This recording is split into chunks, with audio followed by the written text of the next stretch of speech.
এই যে এটা সুইচে কনফিগার করা হয়ে গেছে। এটা হলো আপনার ওপেন, এটা হলো ক্লোজ, উপরেরটা ওপেন নিচেরটা ক্লোজ। তো এখন দেখেন পর্দাটা এখন আপনার ক্লোজ অবস্থায় আছে। তো আমি এখন যদি ওপেন বাটনে ক্লিক করি, এই যে ওপেন বাটনে ক্লিক করলাম দুইটাই, এই যে এখানে ইন্ডিকেটরও জ্বলে উঠছে, দেখতে পাচ্ছেন কিনা ভিডিওতে। এই যে ইন্ডিকেটর দুইটাও জ্বলে উঠছে, প্লাস দেখেন এই যে দেখেন কার্টেনের আমার রেলটা ওপেন হয়ে যাচ্ছে। এই যে নির্দিষ্ট জায়গায় যায় অটোমেটিকলি বন্ধ হয়ে যাবে। এই যে বন্ধ হয়ে গেছে। এখন আমি যদি এখানে আবার যদি ক্লোজ দেই, এই যে ক্লোজ, এটা ক্লিক করলাম, ইন্ডিকেটর জ্বলে উঠছে। এটা ক্লিক করলাম, এটারও ইন্ডিকেটর জ্বলে উঠছে।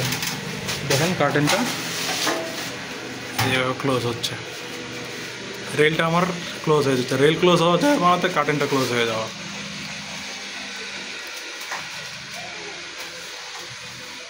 এই যে ক্লোজ হয়ে গেল।